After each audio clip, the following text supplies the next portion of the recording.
Hi, I'm Ludmila. I'm a molecular biologist with a PhD in molecular biology, and at Stämm I lead a multidisciplinary team focused on developing, optimizing, and characterizing suspension cell culture bioprocesses. In a stirred tank bioreactor, cells grow in an environment where mixing and oxygenation depends on mechanical agitation and gas sparging. That's effective from a process standpoint, but it also exposes cells to turbulence, bow rupture, foam, and elevated shear stress. From the cell's perspective, those are continuous mechanical stimuli, not necessarily the environment that maximizes biological performance. Depending on cell type and applications, those stress influencing viability, behavior, and productivity. BHTB operates on a completely different principle, laminar bubble-free flow. By eliminating these sources of mechanical stress, cells experience a more uniform culture condition, with fewer local fluctuations in gas concentration, nutrient availability, and also osmolarity. Conditions stay consistent over time, which matters enormously for 10 days, 20 days, and 30 days run. The system is especially relevant for applications where preserving cellular integrity, maintaining high viability, and maximizing biological consistency are critical. The cartridge arrives ready to use, with all the assembly, cleaning, and sterilization already completed.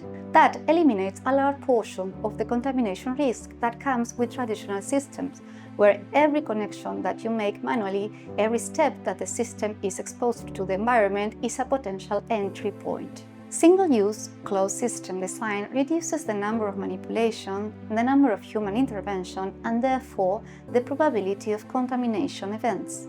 It also improves operational consistency. When you remove variability introduced during experimental preparation, process reproducibility tends to improve, and the data generated across runs become more consistent and more comparable.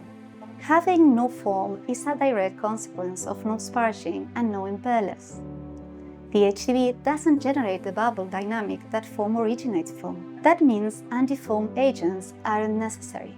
From the biologic side, removing those additives means the culture medium is simpler and less chemically complex. Antifoam compounds can interact with cell membranes, affect surface tension at interfaces, and in some cases influence cell behavior in ways that are difficult to control or quantify.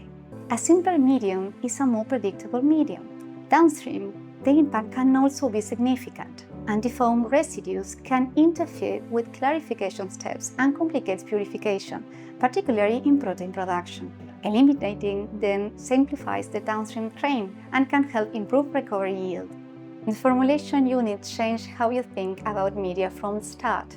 Instead of preparing complete media batches that mix everything together and start degrading together, you can keep concentrated stock solutions of individual components separately until the moment of use. That reduces waste associated with preparation complete media batches, reduces preparation volumes, and gives you the flexibility to design more complex dynamic feeding strategies. In practice, that means you can adjust nutrient concentration in real time based on what cells are consuming, rather than logging in a fixed feed formulation at the start of the run.